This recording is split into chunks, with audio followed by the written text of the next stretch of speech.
नमस्कार दर्शकों, आपके साथ मैं हूं विवेक शर्मा और आप देख रहे हैं उत्तर बंगाल एवं सिक्किम का 24/7 television news channel SK live. देश में कोरोना की रफ्तार नहीं हो रही है कम। एक्टिव केसेस के मामलों में दुनिया में दूसरे नंबर पर पहुंचा भारत।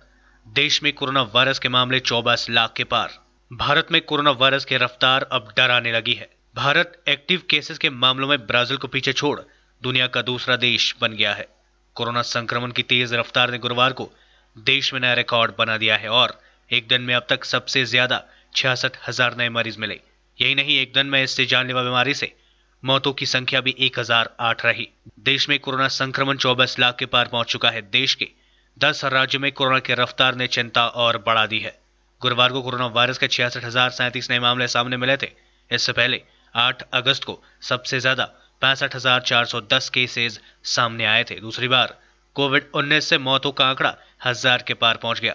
इससे पहले 9 अगस्त को 1007 लोगों की मौतें हुई थी। केंद्रीय स्वास्थ्य एवं परिवार कल्याण मंत्रालय के द्वारा ताजा आंकड़ों के मुताबिक देश में एक दिन में कोरोना वायरस संक्रमण के 64,553 नए मामले सामने आए और ऐसे के साथ कोरोना संक्रमण के मामले बढ़कर 24,61,190 हो गए।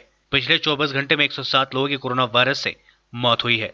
वहीं देश में 17,51,555 कोरोना मरीज ठीक होकर घर लौट चुके हैं। संक्रमण मुक्त होने वाले लोगों की संख्या में इजाफा से देश में स्वस्थ होने वाले लोगों की दर 70.77% हो गई है। साथ ही देश में संक्रमण से मृत्यु दर घटकर 1.96% हो गई है।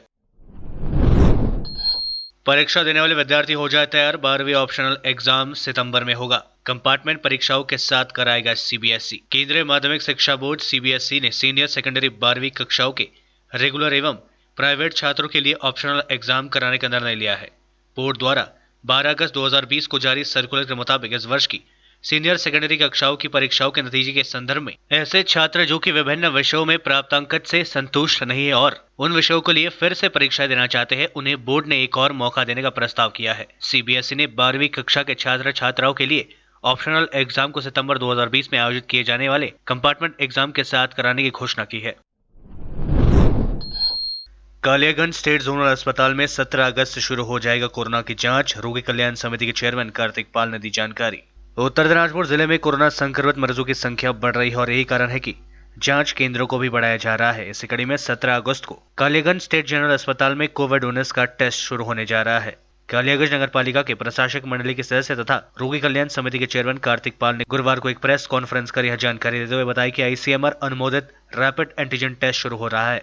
उन्होंने बताया कि इसके साथ ही कालियागंज कोनूर ब्लॉक प्राथमिक स्वास्थ्य केंद्र में भी जांच शुरू किया जाएगा। राज्य स्वास्थ्य विभाग की तरफ से इसके लिए अनुमोदन पहले से ही मिल चुका है और ढांचागत सभी प्रकार की व्यवस्था की जा चुकी है। लेबोरेटरी सहित अन्य सभी प्रकार की व्यवस्थाएं हो चुकी है और 17 अगस्त से व्यापक जांच शुरू हो जाएगी। पत्रकार सम्मेलन में डॉक्टर प्रकाश रॉय भी उपस्थित थे। हाँ, অলরেডি আমরা র্যাপিড অ্যান্টিজেন টেস্ট কিট সেগুলো আমরা অলরেডি ডিস্ট্রিবিউট পেয়েছি, আমাদের হসপিটালে এসে গেছে। আমরা কিছু পরিকল্পনাগত কিছু কাজ আমাদের বাকি আছে, আমরা আশা করি সোমবারের মধ্যে সেটা হয়ে যাবে। হয়ে গেলে আমরা সোমবার থেকে চাইছি যে এখানেই আমরা এরপর করোনার যে টেস্টটা এটা আমরা করবো এখানে, এবং সেটা আশা করি সোমবার থেকে শুরু হবে। অ্যাকচুয়ালি এটা নির্ভর করছে কত পেশেন্ট আসবে। অ্যাকচুয়ালি আমাদের তো যে টেস্টটা হবে সেটা শুধুমাত্র সিমটোমেটিক পেশেন্টদের জন্য, অর্থাৎ যাদের সামান্য সিমটম আছে, সাইন সিমটম, অর্থাৎ সর্দি কাশি জ্বর এই যেহেতু সিমটম, সবাই তো আর এই মতো করা যাবে না। তার মানে একটা টেস্ট করতে 1400 টাকা খরচ। আচ্ছা, যদি সবাই করতে চায় তাহলে সেটা গভর্নমেন্টের পক্ষে সম্ভব হবে না। তো সেক্ষেত্রে আউটডোরে বা ইনডোরে যারা আসবে তাদের মধ্যে ওখানকার অন ডিউটি মেডিকেল অফিসার যদি মনে করে যে এদের টেস্ট করা দরকার আছে, অর্থাৎ এদের সাইন সিমটম আছে, তখন ল্যাবে পাঠিয়ে দেবে, আমরা সেখানে তার শুধু টেস্ট করবো। অ্যাকচুয়ালি র্যাপিড অ্যান্টিজেন টেস্ট কিটটার যদি নেগেটিভ হয় তাহলে সেটা কনফার্ম নেগেটিভ, আচ্ছা, অর্থাৎ তার করোনা নেই। কিন্তু তার মধ্যে যদি কারো পজিটিভ আসে সেক্ষেত্রে তাকে আরটিপিসিআর করে কনফার্ম হতে হবে। তখন তারা আমাদের ফিল্ডে এখন রেগুলার যেটা হচ্ছে আরটিপিসিআর টেস্ট সব কালেকশন হচ্ছে সেখানে, অথবা তারা রায়গঞ্জে গিয়ে সেখানে টুকলি থেকে অর্থাৎ সুগারটা থেকে যোগাযোগ করে সেখানে তাদের আরটিপিসিআর কনফার্মেড টেস্ট করতে পারবে। না, দেখুন, এটা গভর্নমেন্টের গাইডলাইন। সেক্ষেত্রে আমাদের কালিগঞ্জ স্টেট জেনারেল হসপিটালেও আমাদের যে কিটটা এসছে সেখানে আমাদের প্রাথমিকভাবে টেস্ট করানো হবে। সেই টেস্ট করানোর পরে যদি এখানে নেগেটিভ আসে সেটা নেগেটিভই থাকবে, যদি পজিটিভ আসে সেই ক্ষেত্রে আবার সেখানে আমার সেকেন্ড টাইম রায়গঞ্জে গিয়ে টেস্ট করতে হবে, সেখানে পজিটিভ আসলে সেটাই পজিটিভ। আর এটা অ্যাকচুয়ালি কালিগঞ্জের জন্য খুবই দরকার ছিল, কারণ অনেক সময় অনেক জায়গায় হয়তো আমাদের কিছু যারা জ্বর আসলেই মানুষ একটু আতঙ্কিত হয়ে পড়ছে, ভাবছে, আবার অনেকে ডাইরেক্ট গিয়েও হয়তো রায়গঞ্জে টেস্ট করিয়ে আসছে। একে তো চারিদিকে করোনা পজিটিভ, তার মাঝখানে এই যাওয়া আসা মানুষের একটা ধকল, সেটার তো ব্যাপারই ছিল। এখন আমাদের এখানে হয়তো আগামী সোমবার থেকেই চালু হবে, সুপার সাহেব যেটুকু জানালেন, এবং আমাদের পিঠে চলে এসছে কিছু পরিকাঠামোগত সমস্যা, যেখানে কোথায় টেস্টটা হবে অ্যাকচুয়ালি সেই জায়গাটাকে তৈরি করা হচ্ছে। এবং তার সাথে প্রথমে তারা গিয়ে আমাদের যেরকম আউটডোর রয়েছে, আউটডোরের ওখানে ডাক্তারবাবুরা রয়েছে, মেডিকেল অফিসার, তারা দেখবেন, তাতে যদি মনে হয় যে টেস্ট করা প্রয়োজন সেই ক্ষেত্রে তার টেস্ট হবে। आर्टिफिशियल इंटेलिजेंस से भी खोजा जा रहा है कोरोना वायरस का इलाज। कोविड-19 की काट को खोजने के प्रयास में इस समय दुनिया भर के वैज्ञानिक जुटे हुए हैं। इस कवायद में आर्टिफिशियल इंटेलिजेंस एआई की मदद से भी खतरनाक वायरस के लिए इलाज खोजा जा रहा है। भारतवंशी समेत शोधकर्ताओं का एक दल एआई के उपयोग से ऐसी मौजूदा सैकड़ों दवाओं की पहचान करने में जुटा है, जिनकी मदद से कोरोना रोगियों को उपचार किया जा सकता है। कुछ दिन पहले रूस ने कोरोना वायरस की वैक्सीन बनाने का दावा कर दिया है, मगर अभी उसकी विश्वसनीयता को लेकर संदेह भी जताया जा रहा है। कुछ देश अभी भी इसे पुख्ता नहीं मान रहे हैं। विश्व स्वास्थ्य संगठन ने भी रूस से इसका सबूत मांगा है। कई देशों ने तो कोरोना वैक्सीन की खोज करने वाले देशों को कुछ करोड़ डोज के लिए एडवांस में बुकिंग भी कर दी है। अमेरिका की कैलिफोर्निया यूनिवर्सिटी के प्रोफेसर आनंद कुमार ने कहा, कोरोना संक्रमण का उपचार या रोकथाम करने वाली दवाओं की पहचान किए जाने की तत्काल जरूरत है। हमने इसी तरह की दवाओं को खोजने के लिए आर्टिफिशियल इंटेलिजेंस एआई के इस्तेमाल से एक सिस्टम विकसित किया है। इससे कई संभावित दवाओं की पहचान की जा सकती है। इस अध्ययन से जुड़े शोधकर्ताओं का कहना है कि कोरोना वायरस के इलाज में रेमडेसिविर जैसी दवाओं में कुछ सफलता मिली है। इस वायरस के मुकाबले के लिए वैक्सीन मुहैया होने में अभी कई महीने का वक्त लग सकता है, इसलिए नई दवाओं की तलाश बेहद जरूरी है।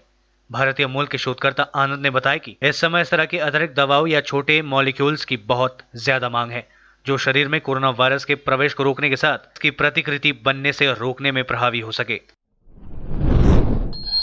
सिलीगुड़ी में कोरोना संक्रमण के बीच ट्रैफिक बनी समस्या। भक्तिनगर ट्रैफिक पुलिस ने चलाया अभियान। कोरोना वायरस के बढ़ते संक्रमण के बीच जहां एक तरफ लोग अपने अपने घरों में कैद है, इस बीच सिलीगुड़ी की बात करें तो कोरोना संक्रमण सिलीगुड़ी में भी लगातार बढ़ती जा रही है। ऐसे में लोग सतर्कता बरत रहे हैं, लेकिन संक्रमण के बावजूद शहर के मुख्य सड़कों पर ट्रैफिक जाम की स्थिति देखने को मिल रही है। इसी को केंद्र कर आज सिलीगुड़ी मेट्रोपॉलिटन पुलिस की भक्तिनगर ट्रैफिक पुलिस के द्वारा सेवक रोड इलाके में अभियान चलाया गया, जिसके तहत अनावश्यक तौर पर रखी गई 2 चक्के वाहनों को कब्जे में लिया गया।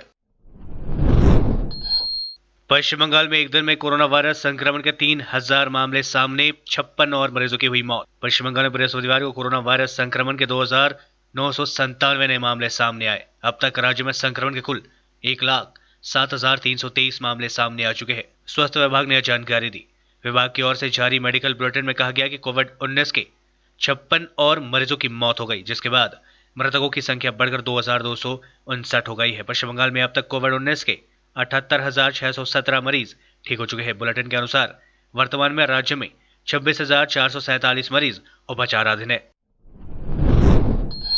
गिले शिकवे हुए दूर, गहलोत और सचिन पायलट ने मिलाया हाथ। विधानसभा का सत्र आज से। गहलोत सरकार अविश्वास और भाजपा लाएगी अविश्वास प्रस्ताव। राजस्थान में महीनों से जारी खींचातानी के बाद आज से विधानसभा का सत्र शुरू हो रहा है। इस सत्र के दौरान आज भाजपा गहलोत सरकार के खिलाफ अविश्वास प्रस्ताव लाने जा रही है। भाजपा के अविश्वास प्रस्ताव के जवाब में गहलोत सरकार विधानसभा सत्र के दौरान विश्वास प्रस्ताव लाने वाली है। इस बीच बसपा ने भी राजस्थान में अपने विधायकों से विश्वास मत कराए जाने की स्थिति में कांग्रेस के खिलाफ वोट करने के निर्देश दिए हैं। इसी कारण आज से शुरू हो रहे विधानसभा सत्र के हंगामेदार होने के आसार है। दोनों पार्टी आज सत्र के दौरान आमने सामने आ सकती। इसके पहले गुरुवार को भाजपा विधायक दल की बैठक में गहलोत सरकार के खिलाफ अविश्वास प्रस्ताव लाने पर फैसला किया गया। भाजपा विधायक दल की बैठक में विधानसभा सत्र के दौरान पार्टी की रणनीति पर चर्चा हुई और यह तय किया गया है कि भाजपा गहलोत सरकार के खिलाफ आज से शुरू हो रहे सत्र के पहले दिन अविश्वास प्रस्ताव लाएगी।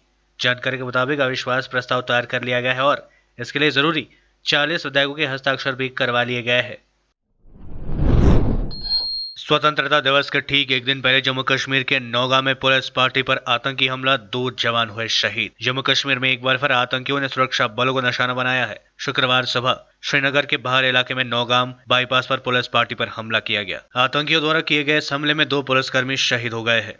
शुरुआती जानकारी के मुताबिक इस आतंकी हमले के पीछे जैश-ए-मोहम्मद का हाथ हो सकता है। आपको बता दें कि पिछले कुछ दिनों में आतंकियों की ओर से पुलिस पार्टी और सेना के काफिले पर हमले में तेजी आई है। अभी 2 दिन पहले बारामूला के सोपोर में एक सेना की टुकड़ी पर हमला किया गया था, जिसमें एक जवान घायल हुआ था। लेते छोड़ा सा ब्रेक, फिर मिलेंगे ब्रेक के बाद। अपने सपनों को संजोने के लिए ओम डेवलपर्स लेके आया है Shri Shyam farm house villa, जिसकी पहले फेज के सभी प्लॉट्स बिक चुकी हैं और दूसरे फेज की बुकिंग और रजिस्ट्रेशन है चालू। प्लॉट की साइज है 3 से 6 कट्ठा तक, तो देर किस बात की, अभी फोन उठाइए और बुक कीजिए। Shri Shyam farm house villa, Phulbari. Contact number 9609784045 या 9733036000। बहुत जल्द इसके तीसरे फेज की प्लॉट भी लॉन्च होने जा रही है। Wonderful place of education. ICFI University, Sikkim. Committed and dedicated faculty, career-oriented programs, comprehensive mode of learning, vibrant campus life, extracurricular and co-curricular activities, cultural programs will give you wings to your creative thoughts. Enter with aspiration, get educated with inspiration, acquire a wonderful career with perfection.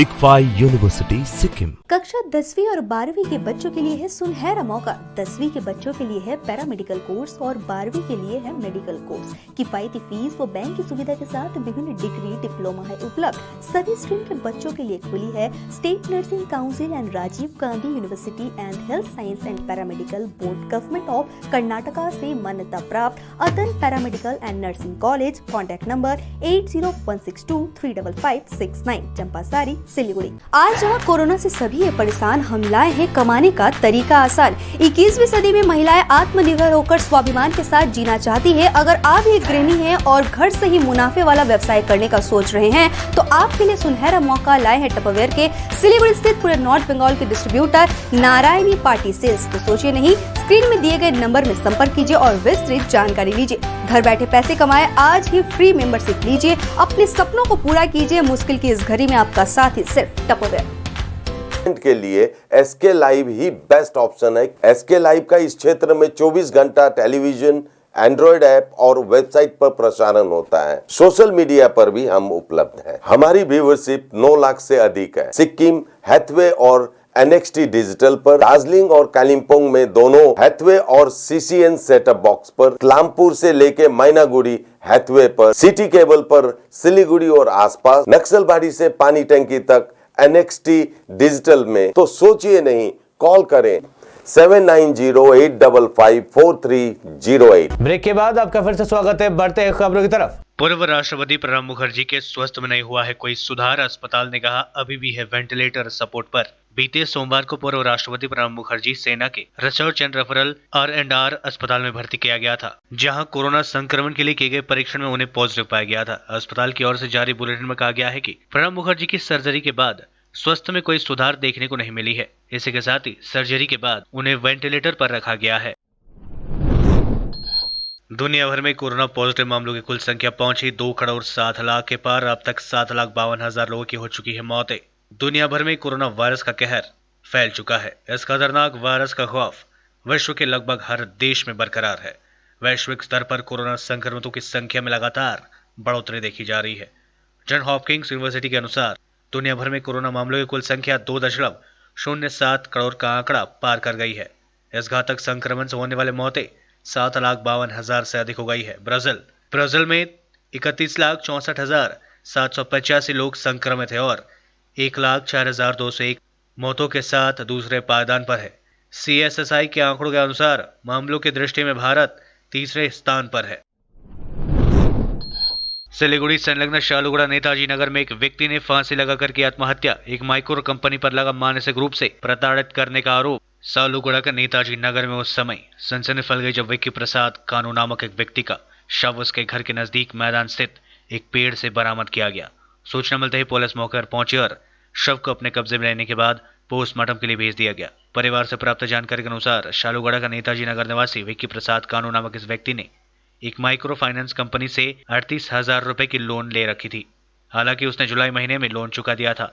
मात्र 11,000 ही loan रह गया था, लेकिन इसके बावजूद भी micro finance company का आदमी लगातार विक्की प्रसाद को काफी परेशान कर रहा था। बार बार लोन चुकाने के लिए मानसिक रूप से दबाव बनाया जा रहा था। दरअसल विक्की प्रसाद कानू एक चाय का दुकान घर के पास चलाते थे, लेकिन पिछले कुछ दिनों से चाय की दुकान लॉकडाउन के कारण बंद हो गई थी। इसी कारण वह कर्ज नहीं चुका पा रहे थे, लेकिन इस बीच उन पर लगातार मानसिक दबाव बनाया जा रहा था और आखिरकार तंग आकर उन्होंने आत्महत्या कर ली। परिवार वालों की तरफ से संबंध में भक्तिनगर थाने में एक प्राथमिकी दर्ज। एसकेएस कंपनी से 18,000 पुराना वाला का 450 और 18,000 का 400 दोनों मिला के 850। 7 तारीख को खाली मेरा ड्यू था, उसी दिन ये काम हुआ, ये घटना हुआ। एक उसका पहले 31 जुलाई को हम दिए थे, 7 अगस्त को नहीं दे पा रहे थे। हमारा पास मेरा बेटा सर नंबर दिया अपना मेरा बड़ा बेटा जो सुसाइड किया, उनसे पूछा तुम्हारा मम्मी कहाँ है। मेरा बेटा बोला मेरा छोटा भाई का घर गया है, उनका बच्चा हुआ है, मेरा बुआरी को बच्चा हुआ है, हुआ गया है। तो बोला नंबर दो, तो मेरा बेटा अपना छोटा भाई का नंबर दिया। तो मोबाइल में बोला आप महीना का लो, हम बोले हाँ। तो बोला कि आप किस्ती देने क्यों नहीं आए। हम बोले सर मेरे पास तो पैसा नहीं है, बहुत मजबूरी है अभी, हम अगला सप्ताह कोशिश करके आपको पैसा देंगे। तो बोला कि आप कितनी बिक्री कीजिए चाहे चोरी करिए, हमको आज लोन चाहिए, अभी इसी वक्त आप आइए, जैसे भी हो आइए। तो हम बोले सर आज तो हम नहीं आ पाएंगे। तो बोला कि ठीक आपको लज्जा शर्म नहीं लगता है, इतना बोल के फोन काट। हम इसके कंपनी से लोन लिए थे, तो वही किस्ती हम लोग भर रहे थे, सिर्फ एक हफ्ता किस्ती हम लोग नहीं भरे सर। लॉकडाउन को लेकर हम लोग का दुकान नहीं चल रहा था, दुकान बंद हो गया। दिन भर में 100, 200, 150 का बिक्री होता था, उसमें हम लोग खाएंगे कि किस्ती भरेंगे। सर आए थे किस्ती लेने के लिए, सर बोले कि किस्ती देने के लिए। तो इसका मेरे पति बोले सर ये हफ्ता तो किस्ती हम लोग नहीं देने सकेंगे सर, किस्ती आगे हफ्ता आप आके ले जाइए। सर बोले नहीं हमको किस्ती इसी हफ्ता में चाहिए। मेरे को क्यों लेने के टाइम में तुमको मालूम नहीं चला, अभी देने के लिए तुम बोला किस्ती नहीं, तुम खाओ या मत खाओ, मेरे को किस्ती है, मेरे को किस्ती तुमको देना ही पड़ेगा। ये बोले सर हम कहाँ से देंगे, जब है ही नहीं तो हम लोग देंगे कहाँ से। सर आगे हफ्ता ले लीजिए। सर बोले नहीं तुम चोरी करो या डाका डालो या कुछ भी करो, पर मेरा किस्ती दो, नहीं दोगे तो कल हम 4-5 आदमी को लेकर आएंगे, तुम्हारा दुकान तोड़ेंगे, तुम्हारा घर का सामान फेंकेंगे, और नहीं तो काम को तुम फांसी लगा लो, तुम्हारी किस्ती हम तुमको माफ़ कर देंगे। उसी सर के कारण मेरा पति मेरा खुदकुशी किए हैं। असम में बाढ़ से 110 लोगों की मौत, 56 लाख लोग प्रभावित। असम में बाढ़ के कारण मरने वालों की संख्या बढ़कर 110 हो गई है, जबकि 56 लाख से अधिक लोग इससे प्रभावित हो चुके हैं। राज्य आपदा प्रबंधन प्राधिकरण ने गुरुवार को जानकारी दी कि जहां 110 लोग अपनी जान गंवा चुके हैं, वहीं राज्य के 30 जिलों में कुल 56,79,584 लोग प्रभावित हुए हैं। असम में बाढ़ की स्थिति विभिन्न जिलों में प्राकृतिक आपदा के कारण मरने वालों की संख्या में बढ़ोतरी के साथ बिगड़ रही है। एक आधिकारिक बुलेटिन के अनुसार राज्य में अधिकांश हिस्सों में स्थिति सुधरी है, लेकिन धेमाजी, बक्सा और मोरीगांव जिले में कोई सुधार नहीं हुआ है। इन 3 जिलों में इस समय बाढ़ से 14,205 लोग प्रभावित है और 7,009 हेक्टेयर फसल क्षेत्र भी प्रभावित हुआ है। धेमाजी में सबसे ज्यादा 12,908 लोग प्रभावित है। इसके बाद बक्सा में 1,000 लोग और मोरीगांव में 297 लोग आपदा से प्रभावित है। मंगलवार तक तीनों जिलों में 13,800 लोग प्रभावित हुए थे। एएसडीएमए के अनुसार कुल मिलाकर 81 गांव बाढ़ की चपेट में है और उनमें से ज्यादातर धामेजी जिला है। जोरहाट जिले में नेमाटी घाट पर ब्रह्मपुत्र नदी खतरे के निशान से ऊपर बह रही है, जबकि जिया भारली सैंतीपुर के एंटी रोड क्रॉसिंग पर लाल निशान से ऊपर बह रही है। बुलेटिन में कहा गया कि बोंगईगांव और बक्सा जिलों में तटबांध, सड़क, पुल, पुलिया और अन्य बुनियादी ढांचे को नुकसान पहुंचा है। तिरंगे के मास्क के इस्तेमाल को लेकर विवाद, भाजपा ने जताई आपत्ति। कोरोना वायरस से बचने के लिए लोगों द्वारा इस्तेमाल किए जा रहे मास्क में तिरंगे के इस्तेमाल को लेकर समाज के विभिन्न हलकों में आवाज उठने लगी है। लोग इसे राष्ट्रीय ध्वज का अपमान बता रहे हैं। बता दें कि इन दिनों बाजार में उपलब्ध अन्य मास्क के साथ साथ तिरंगे का मास्क भी धड़ल्ले से बिक रहा है। मालदा शहर के नेताजी मोड़ से लेकर विभिन्न बाजारों में तिरंगे का मास्क बिक रहा है। लोगों ने बताया कि राष्ट्रीय ध्वज के तर्ज पर बने तिरंगा के इस मास्क को लोग इस्तेमाल कर जमीन पर फेंक दे रहे हैं। इससे राष्ट्रीय ध्वज का अपमान होता है। हालांकि दुकानदारों का कहना है कि वे लोगों को इस तरह के मास्क बेचने के दौरान कह देते हैं कि इस्तेमाल के बाद इस मास्क को घर में रखे, बाहर जमीन पर ना फेंके। वहीं भाजपा ने इसका कड़े शब्दों में विरोध किया है। भाजपा युवा मोर्चा की ओर से विश्वजीत रॉय ने लोगों को इस तरह मास्क का इस्तेमाल नहीं करने का अपील की है।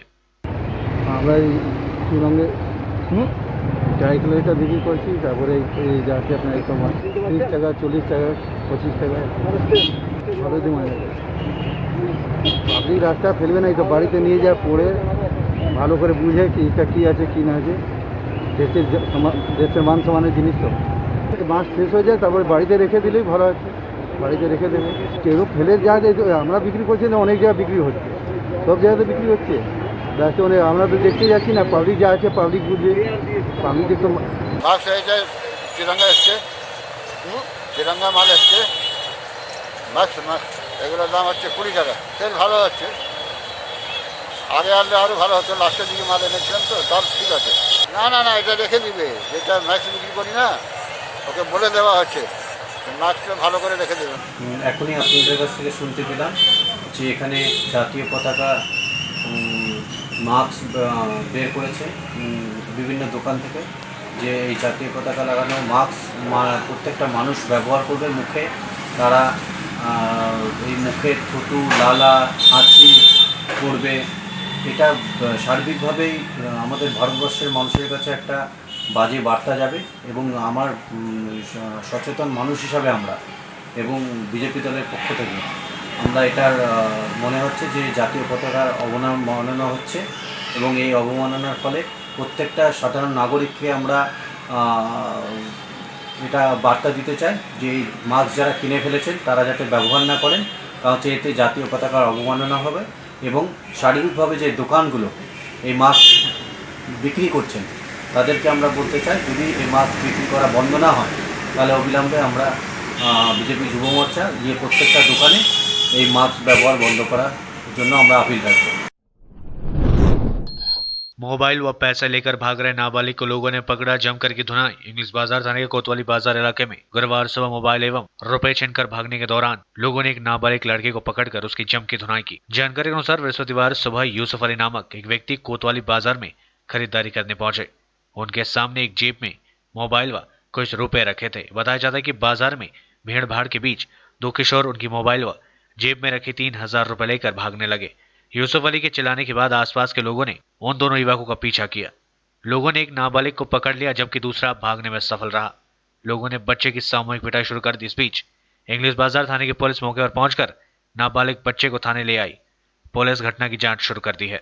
সকালে খবর পেলাম আজকে বাজারে একটা বাচ্চা ছেলে মোবাইল চোর ধরা পড়েছে। ছিল দুইজন, এবং দুজন বাচ্চা ছেলে, একজন পালিয়ে গেছে, একজন কাছ থেকে ফোন টোন পেয়েছে। দেখ বাজারে কিছু লোক দিয়ে চট থাপ্পড় মেরেছে। এখন বর্তমানে তাকে আমি ক্লাবে নিয়ে এসেছি আমার হেফাজতে। দেখ বাচ্চাটাকে মারলে তো মারা যাবে একদম। জনগণ খুব উত্তেজিত হয়ে আছে। এইমাত্র প্রশাসনের থেকে লোক আসবে, ওকে আমি হ্যান্ড ওভার করব।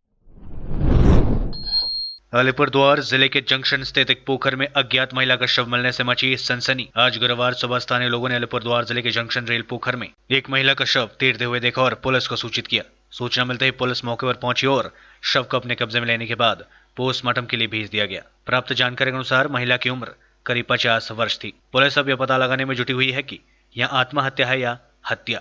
हालांकि महिला के शरीर पर किसी भी प्रकार के आघात का निशान नहीं है। पुलिस महिला के संबंध में जानने की कोशिश में लगी हुई है। पुलिस पूरे मामले की छानबीन कर रही है। আমি শহরে যখন ডিউটি যাচ্ছিলাম তখন এখানে এক দুজন লোক দেখে দাঁড়ালাম। তারপর দেখি এক মেয়ের ডেড বডি ভেসেছিল জলের মধ্যে। তারপর আশেপাশে অনেক লোকজন আসা শুরু হলো। তারপর পুলিশ তদন্ত করে দেখলো, বডি উঠানো হলো, কিন্তু কারো চেনা মনে হচ্ছে না। এনে কোনো আন্দাজ করে বলতে পারছি না আমরা, এত লোক আসছে কিন্তু কারো চেনা পড়ে না। সে তো বলতে পারছি না, স্নান করতেও আসতে পারে, হয়তো স্লিপ করে পড়ে এরকম দুর্ঘটনা ঘটতে পারে। आज के लिए बस इतना ही और मुझे दीजिए इजाजत और देखते रहिए एसके लाइव, आपका समय आपकी खबर। धन्यवाद।